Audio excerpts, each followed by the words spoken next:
اگر درد رات بھر سونے نہیں دیتا تو جان لو اللہ منتظر ہے تمہارا ابھی بھی، اسے انتظار ہے تمہاری دعاؤں کا۔ مانگ لو، ابھی بھی کچھ نہیں بگڑا، ابھی بھی وہ سب کچھ ہو سکتا ہے جو تم چاہتے ہو، ابھی بھی وہ مل سکتا ہے جو تم مانگتے ہو، ابھی بھی قبولیت کی ایک گھڑی باقی ہے، ابھی بھی تہجد کا پلڑا مقدر پر بھاری ہے۔ تہجد کا پہلا سجدہ اللہ کی چاہت کا کرو گے تو اللہ دوسرے سجدے میں تمہیں تمہاری چاہت سے نواز دے گا۔ اور جان لو اللہ نے اگر تمہیں تہجد تک پہنچا دیا ہے تو اس لیے اس نے تمہیں آزمائشوں میں ڈالا تھا، تم چن لیے گئے تھے۔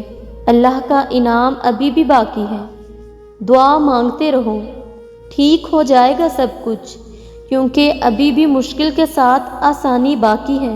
تو پھر دعائیں مانگتے رہو، کیونکہ دعاؤں سے سب کچھ بدل سکتا ہے، جو تم نہیں کر سکتے وہ دعائیں کر سکتی ہیں۔ پھر بھلے وہ کام تمہاری نظر میں لاکھ ناممکن ہی سہی، دعائیں ان کی طرح ہوتی ہیں جو اختتام میں معجزے بن کر تم تک واپس آتی ہیں۔ اور جو کہانی تہجد تک پہنچ جاتی ہے نا، پھر وہ کبھی ادھوری نہیں رہتی۔ چاہت سے نصیب تک کا جو فاصلہ ہے وہ بس ایک دعا ہے۔ تہجد میں بہنے والا ہر آنسو اللہ سے کن کہنے کی سفارش کرتا ہے۔ اور جس رات نیند نہ آ رہی ہو، اس رات اللہ چاہتا ہے کہ میرا بندہ مجھ سے باتیں کرے، اپنے دل کا بوجھ ہلکا کرے، جو بھی اس کے دل میں ہے وہ سب کہہ دے۔ آنکھوں میں جتنے بھی آنسو ہیں انہیں تہجد کی نماز میں ادا کر دے، کیونکہ اللہ کے علاوہ کوئی بھی نہیں جو تمہارے دل کا بوجھ ہلکا کر سکے۔ اس کے در پہ جا کے صرف ایک بار بے شک ہلکا سا ہی کہہ دو، اللہ میرے پیارے اللہ، میں آ گئی ہوں، بس مجھے تھام لے، اپنی رحمت کے سائے میں مجھے سمیٹ لے، کوئی نہیں آپ کے سوا جو مجھے سنے۔ تہجد میں کچھ تو خاص ہے، تبھی اللہ نے اس کو اتنی فضیلت والی عبادت کہا ہے۔ کچھ تو خاص ہے، تبھی تو اللہ اپنی اس عبادت کے لیے پہلے آسمان پہ آتا ہے۔ کچھ تو خاص ہے، تبھی اللہ کسی کسی کو چنتا ہے، جن کو چن لیتا ہے پھر ان کے لیے معجزے کرتا ہے۔ تہجد وہ نماز ہے جس میں انسان رات کے اندھیرے میں اپنے اللہ سے ملاقات کرتا ہے، وہ نیند سے بیدار ہو کر اپنے رب کے آگے جھکتا ہے۔ اور ضروری نہیں کہ ہر کوئی تہجد صرف اپنی چاہت مانگنے کے لیے کرتا ہو، کیونکہ وہ جو اللہ ہے نا، اس کی محبت میں بڑا سکون ہے۔ اور تہجد کی توفیق بھی انہیں ملتی ہے جنہیں اللہ کو راضی کرنا ہوتا ہے۔ تہجد کے وقت کا سکون صرف وہی سمجھ سکتا ہے جس نے تہجد میں اللہ تعالیٰ سے باتیں کی ہوں۔ تہجد وہ نماز ہوتی ہے جو ہمیں ہمارے اللہ کے بہت قریب کر دیتی ہے، اور تہجد میں مانگی گئی دعاؤں پر کن فیکون کی بارش ہوتی ہے۔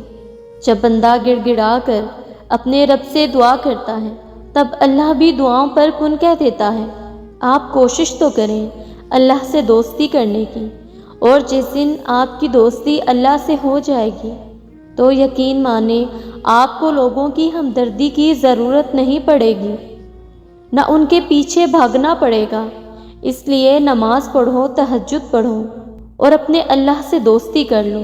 تہجد کے وقت اٹھ کر اللہ کی عبادت اور ذکر کرنے کے بعد باقی سارے معاملات کی تیاری اللہ اپنے ذمے لے لیتا ہے، اور اس انسان کی آزمائشیں دور کر دیتا ہے، اور ہر دعا کے لیے کن فرما دیتا ہے۔ اور جو دعائیں تم تہجد میں مانگتے ہو وہ قبول ہوں گی۔